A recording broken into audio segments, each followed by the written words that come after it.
ಬೆಂಗಳೂರು ಫಸ್ಟ್ಗೆ ಮತ್ತೆ ಸ್ವಾಗತ. ಬೆಂಗಳೂರಿಗರಿಗೆ ಇವತ್ತು ರಾಜ್ಯ ಸರ್ಕಾರ 2 ಸಿಹಿ ಸುದ್ದಿಗಳನ್ನು ನೀಡಿದೆ. ಮೊದಲನೇದು ಟ್ರಾಫಿಕ್ ಸಮಸ್ಯೆ, ಎರಡನೇದು ಇಡೀ ಬೆಂಗಳೂರಿಗೆ ಸಮಾಧಾನ ನೀಡೋ ಸುದ್ದಿ. ಏನದು ನೀವೇ ನೋಡಿ. ವಿಧಾನಸೌಧದಲ್ಲಿ ಇವತ್ತು ಸಚಿವ ಸಂಪುಟ ಸಭೆ ನಡೆಯಿತು. ಈ ಸಭೆಯಲ್ಲಿ ಹೆಚ್ಚಿನ ನಿರ್ಧಾರಗಳು ಹೊರಬಂದಿದ್ದು ಬೆಂಗಳೂರಿಗೆ ಸಂಬಂಧಪಟ್ಟಿತು. ಸಭೆಯಲ್ಲಿ ಹಲವು ಯೋಜನೆಗಳಿಗೆ ಗ್ರೀನ್ ಸಿಗ್ನಲ್ ನೀಡಲಾಯಿತು.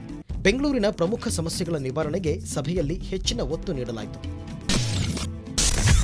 ಬೆಂಗಳೂರಿಗೆ ಬಂಪರ್.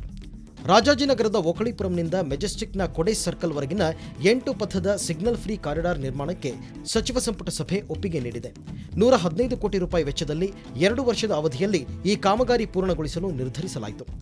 ಬೆಂಗಳೂರಿನ ಕಸದ ಸಮಸ್ಯೆ ಮುಕ್ತಿಗೆ ಸ್ವಯಂಚಾಲಿತ ಕಸ ಸಂಸ್ಕರಣಾ ಘಟಕ ನಿರ್ಮಾಣಕ್ಕೆ ತೀರ್ಮಾನಿಸಲಾಗಿದ್ದು, ಇದಕ್ಕಾಗಿ ತಾವರೆಕೆರೆ ಹೋಬಳಿಯ ಸುಬ್ಬರಾಯನವಾಳ ಗ್ರಾಮದ 10 ಎಕರೆ ಪ್ರದೇಶವನ್ನು 20 ವರ್ಷದ ಅವಧಿಗೆ ಗುತ್ತಿಗೆ ನೀಡಲು ತೀರ್ಮಾನಿಸಲಾಗಿದೆ. ಇದರಿಂದ ನಿತ್ಯ 750 ಮೆಟ್ರಿಕ್ ಟನ್ ಕಸ ಸಂಸ್ಕರಣೆಯ ಗುರಿ ಹೊಂದಲಾಗಿದೆ. 20 ವರ್ಷದ ಅವಧಿಗೆ ಗುತ್ತಿಗೆ ಆಧಾರದ ಮೇಲೆ ನೀಡಲು ಅನುಮೋದನೆ ನೀಡಲಾಗಿದೆ. ಪ್ರತಿ ದಿವಸ 750 ಮೆಟ್ರಿಕ್ ಟನ್ 750 ಮೆಟ್ರಿಕ್ ಟನ್ ಇಷ್ಟು ಘನತ್ಯಾಜ್ಯನ ಸಂಸ್ಕರಿಸೋಕ್ಕೋಸ್ಕರ ಸಂಪೂರ್ಣ ಸ್ವಯಂಚಾಲಿತ ಘನತ್ಯಾಜ್ಯ ಸಂಸ್ಕರಣಾ ಘಟಕ, ಆಟೋಮೇಟೆಡ್ ಸೆಗ್ರಿಗೇಷನ್ ಪ್ಲಾಂಟ್, ಇದನ್ನು ಅಲ್ಲಿ ಸ್ಥಾಪಿಸಿ ಈ ಕಾರ್ಯವನ್ನು ಮಾಡಬೇಕು. ಒಟ್ಟಾರೆ ಬೆಂಗಳೂರಿಗರನ್ನ ತೀವ್ರವಾಗಿ ಕಾಡುತ್ತಿದ್ದ ಟ್ರಾಫಿಕ್ ಮತ್ತು ಕಸದ ಸಮಸ್ಯೆ ನಿವಾರಣೆಗೆ ಪರಿಹಾರ ಕಂಡುಕೊಳ್ಳುವ ನಿಟ್ಟಿನಲ್ಲಿ ಇವತ್ತಿನ ಸಂಪುಟ ಸಭೆಯಲ್ಲಿ ತೀರ್ಮಾನಿಸಲಾಗಿದೆ. ಆದರೆ ಇವು ಶೀಘ್ರವೇ ಪರಿಣಾಮಕಾರಿಯಾಗಿ ಅನುಷ್ಠಾನಕ್ಕೆ ಬಂದರೆ ಬೆಂಗಳೂರಿಗರು ನೆಮ್ಮದಿಯನ್ನ ಕಾಣಬಹುದು. ಬೆಂಗಳೂರಿನಿಂದ ಕ್ಯಾಮರಾ ಪರ್ಸನ್ ವೆಂಕಟೇಶ್ ಜೊತೆ ವೀರೇಂದ್ರ ಒಪ್ಪುಂದ, ಸುವರ್ಣ ನ್ಯೂಸ್. ಇನ್ನೊಂದು ಕಡೆ ಬಿಬಿಎಂಪಿ ಕೂಡ ಕಸ ವಿಲೇವಾರಿ ಸಂಬಂಧ ಹೊಸ ನೀತಿಯೊಂದನ್ನು ರೂಪಿಸಿದೆ. ಮನೆಯಲ್ಲೇ ಕಸ ವಿಂಗಡಣೆಯಾಗಬೇಕು, ಇಲ್ಲವಾದರೆ ದಂಡ ಕಟ್ಟಬೇಕು ಅಂತ ಖಡಕ್ ನಿರ್ಧಾರವೊಂದನ್ನು ಪಾಲಿಕೆ ಇವತ್ತು ತೆಗೆದುಕೊಳ್ತು.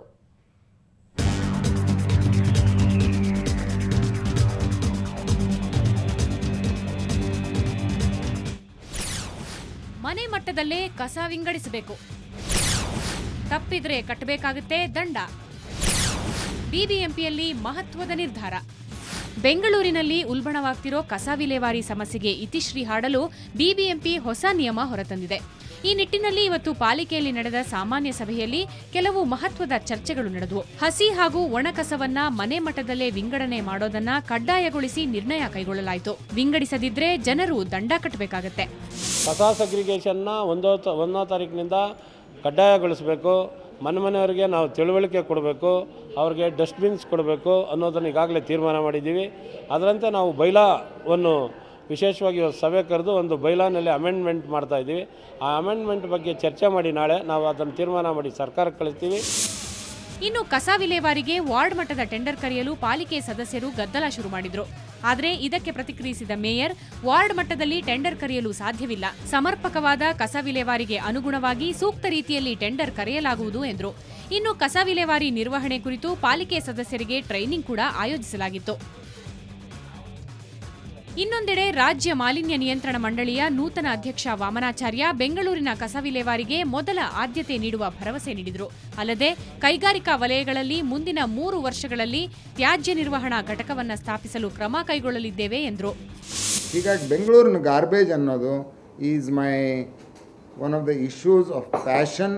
ಬೆಂಗಳೂರಿನ ಒಂದು ಭಂಗಿ ಅನಿಸ್ಕೊಳ್ಳೋದು ಕೂಡ ನನ್ನ I take it as a privilege because it is question of masses, question of people. ಈ ಇಶ್ಯೂವನ್ನು ನಾನು ಅತ್ಯಂತ ಮನಸ್ಸಿನಲ್ಲಿ ಇಟ್ಕೊಂಡು I would like to work. ಒಟ್ಟಿನಲ್ಲಿ ಕಸ ವಿಲೇವಾರಿ ಸಮಸ್ಯೆ ಬಗೆಹರಿಸೋದಕ್ಕೆ ಪಾಲಿಕೆ ಎಲ್ಲಾ ಮಾರ್ಗಗಳಲ್ಲೂ ಪರಿಹಾರ ಹುಡುಕಲು ಯತ್ನಿಸಿದೆ. ಆದರೆ ಬಿಬಿಎಂಪಿ ಹಾಗೂ ಮಾಲಿನ್ಯ ನಿಯಂತ್ರಣ ಮಂಡಳಿ ಹೇಳ್ತಿರೋದನ್ನ ಶೀಘ್ರ ಅನುಷ್ಠಾನಕ್ಕೆ ತರಲಿ ಅನ್ನೋದು ಜನರ ಆಗ್ರಹ. ಬೆಂಗಳೂರಿನಿಂದ ಅಶ್ವಿನಿ ಹಾಗೂ ವೆಂಕಟರಮಣ್, ಸುವರ್ಣ ನ್ಯೂಸ್. ಸರ್ಕಾರವನ್ನ ನೆಚ್ಚಿಕೊಳ್ಳದೆ ವಿಲೇವಾರಿ ಸಮಸ್ಯೆ ಬಗೆಹರಿಯದೆ ಬಿಬಿಎಂಪಿ ಹೈರಾಣಾಗಿದೆ. ಗಡುವಿನ ಮೇಲೆ ಗಡುವು ತೆಗೆದುಕೊಂಡು ಸಮಸ್ಯೆ ಬಗೆಹರಿಸಲು ವಿಫಲವಾಗಿದೆ. ಇದೀಗ ಪಾಲಿಕೆ ಸದಸ್ಯರೇ ಚರ್ಚಿಸಿ ಗಾರ್ಬೇಜ್ ಗೋಳು ನೀಗಿಸಲು ಹೊಸ ಪ್ಲಾನ್ ರೆಡಿ ಮಾಡಿದ್ದಾರೆ.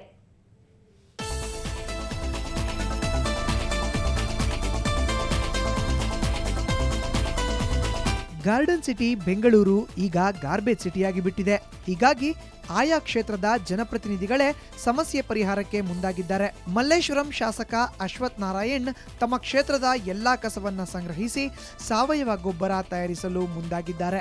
ಕೇರಳದಲ್ಲಿ ಅಭಿವೃದ್ಧಿಪಡಿಸಿರೋ ಪೆಲ್ಲಿರಿಚ್ ಕಾಂಪೋಸರ್ ಅನ್ನೋ ಫಂಗಸ್ ಮತ್ತು ಬ್ಯಾಕ್ಟೀರಿಯಾ ಬಳಕೆಯ ತಂತ್ರಜ್ಞಾನದ ಮೂಲಕ ಸಾವಯವ ಗೊಬ್ಬರ ತಯಾರಿಸಲಾಗ್ತಿದೆ.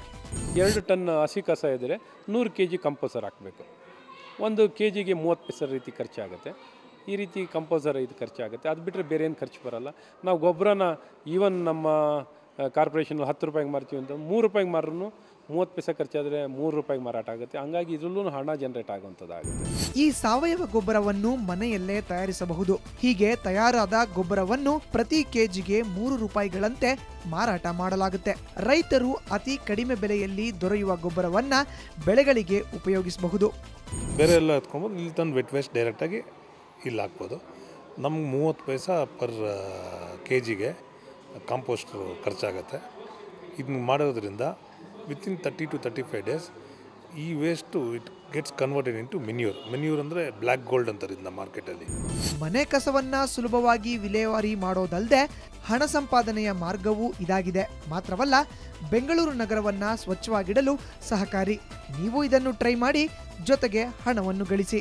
ಬೆಂಗಳೂರಿಂದ ಕ್ಯಾಮರಾ ಪರ್ಸನ್ ಪ್ರತಾಪ್ ಜೊತೆ ಮಮತಾ ಮರ್ದಾಳ, ಸುವರ್ಣ ನ್ಯೂಸ್. 38ನೇ ರಾಷ್ಟ್ರೀಯ ಮಟ್ಟದ K1000 ಮೋಟಾರ್ ಕಾರು ರ್ಯಾಲಿಗೆ ಕ್ಷಣಗಣನೆ ಆರಂಭವಾಗಿದೆ. ಚಿಕ್ಕಬಳ್ಳಾಪುರದ ಶಿಡ್ಲಘಟ್ಟದಲ್ಲಿ 2 ದಿನಗಳ ಕಾಲ ರ್ಯಾಲಿ ನಡೆಯಲಿದೆ. ರ್ಯಾಲಿಗೂ ಮುನ್ನ ಇವತ್ತು ಬೆಂಗಳೂರಿನ ನೈಸ್ ರಸ್ತೆಯಲ್ಲಿ ಚಾಲನೆ ದೊರೆಯಿತು. ನೈಸ್ ಸಂಸ್ಥೆಯ ಮುಖ್ಯಸ್ಥ ಅಶೋಕ್ ಖೇಣಿ ಶ್ವೇತವರ್ಣದ ಧ್ವಜ ತೋರಿಸುವ ಮೂಲಕ ಚಾಲನೆ ನೀಡಿದರು. ಈ ರ್ಯಾಲಿಯಲ್ಲಿ ದೇಶದ ವಿವಿಧ ಭಾಗಗಳಿಂದ 50ಕ್ಕೂ ಹೆಚ್ಚು ಟಾಪ್ ಸ್ಪರ್ಧಿಗಳು ಭಾಗವಹಿಸ್ತಾ ಇದ್ದಾರೆ. ಕರ್ನಾಟಕದ ಪರ ಟಾಪ್ ರ್ಯಾಂಕಿಂಗ್ ಚಾಂಪಿಯನ್ ಮೈಸೂರಿನ ಲೋಹಿತ್ ಅರಸ್ ಕಣಕ್ಕಿಳಿಯಲಿದ್ದಾರೆ. ಈ ವೇಳೆ ರೂಪದರ್ಶಿ ಹಾಗೂ ನೈಸ್ ಸಂಸ್ಥೆಯ ಪ್ರಚಾರಕ್ಕೆ ಮಾಧುರಿ ಭಟ್ಟಾಚಾರ್ಯ ಹಾಜರಿದ್ದರು. ಕ್ರೀಡಾಪಟುಗಳಿಗೆ ಪ್ರೋತ್ಸಾಹ ನೀಡಿದರು. It's a very adventurous sport. I like all things that are adventurous. I love to watch the sport as well, and I think it's really nice that it's on the nice road because they've made a speed limit of 80 kilometers per hour, even though it is a rally sport, and I think it's very good to create awareness among the youth. ಒಂದು government proposal ಕೊಟ್ಟಿನಿ, ಒಂದು stadium ಕಟ್ತಾ ಇದ್ದೀನಿ, ಮತ್ತು ಒಂದು 50 sports academy ಇದು best ಎಲ್ಲ ಫೀಲ್ಡ್ಸಲ್ಲಿ ಎಲ್ಲದಿಂದ ಯಾರು ಬೆಸ್ಟ್ ಇದೆ ಇಂಡಿಯಾಗೆ ಅವ್ರು ಬಂದು ಕೋಚಿಂಗ್ ಮಾಡ್ತಾರೆ. ಮಾಗಡಿ ರೋಡ್. ಕನ್ನಡ ಮತ್ತು ಸಂಸ್ಕೃತಿ ಇಲಾಖೆ ವತಿಯಿಂದ ಇವತ್ತು ಶತಾಯುಷಿ ಪ್ರೊಫೆಸರ್ ಜಿ ವೆಂಕಟಸುಬ್ಬಯ್ಯ ಅವರಿಗೆ ಜನ್ಮ ಶತಮಾನೋತ್ಸವ ಕಾರ್ಯಕ್ರಮ ನಡೆಯಿತು. ನಿಘಂಟು ಬ್ರಹ್ಮ ಅನ್ನೋ ಖ್ಯಾತಿಯ ಪ್ರೊಫೆಸರ್ ಜಿವಿ ಅವರು ಸಾರ್ಥಕ 100 ವರ್ಷಗಳನ್ನು ಪೂರೈಸಿರುವ ಹಿನ್ನೆಲೆಯಲ್ಲಿ ಈ ಕಾರ್ಯಕ್ರಮವನ್ನು ಆಯೋಜಿಸಲಾಗಿತ್ತು. ಬೆಂಗಳೂರಿನ ರವೀಂದ್ರ ಕಲಾಕ್ಷೇತ್ರದಲ್ಲಿ ನಡೆದ ಕಾರ್ಯಕ್ರಮದಲ್ಲಿ ಮುಖ್ಯಮಂತ್ರಿ ಜಗದೀಶ್ ಶೆಟ್ಟರ್, ಸಚಿವರಾದ ಗೋವಿಂದ ಕಾರಜೋಳ, ಸುರೇಶ್ ಕುಮಾರ್ ಹಾಗೂ ಶಾಸಕ ಡಾಕ್ಟರ್ ಹೇಮಚಂದ್ರ ಸಾಗರ್ ಭಾಗಿಯಾಗಿ ಜಿವಿ ಅವರನ್ನ ಸನ್ಮಾನಿಸಿದರು. ನಾನಾ ಪ್ರಕಾರಗಳಲ್ಲಿ ಸುಮಾರು 60 ಕೃತಿಗಳನ್ನು ರಚಿಸಿದ್ದಾರೆ. ಈಗೋ ಕನ್ನಡ ಎಂಬ ಜನಪ್ರಿಯ ಅಂಕಣದ ಮೂಲಕ ಜಗತ್ತಿನ ಯಾವ ಮೂಲೆಯಿಂದ ಯಾರು ಯಾವುದೇ ಕನ್ನಡ ಪದ. ಕರ್ನಾಟಕದಲ್ಲಿ ಚಿನ್ನದ ರೇಟ್ ಎಷ್ಟಾಗಿದೆ ನೋಡೋಣ ಬನ್ನಿ. 22 ಕ್ಯಾರೆಟ್ನ 10 ಗ್ರಾಂ ಚಿನ್ನಕ್ಕೆ 29,820 ರೂಪಾಯಿ. ನಿನ್ನೆ ದರಕ್ಕೆ ಹೋಲಿಸಿದರೆ 22 ಕ್ಯಾರೆಟ್ನ 10 ಗ್ರಾಂ ಚಿನ್ನದ ದರದಲ್ಲಿ 250 ರೂಪಾಯಿ ಇಳಿಕೆಯಾಗಿದೆ. 24 ಕ್ಯಾರೆಟ್ನ 10 ಗ್ರಾಂ ಚಿನ್ನಕ್ಕೆ 32,200 ರೂಪಾಯಿ. ನಿನ್ನೆ ದರಕ್ಕೆ ಹೋಲಿಸಿದರೆ 24 ಕ್ಯಾರೆಟ್ನ 10 ಗ್ರಾಂ ಚಿನ್ನದ ದರದಲ್ಲಿ 280 ರೂಪಾಯಿ ಇಳಿಕೆಯಾಗಿದೆ.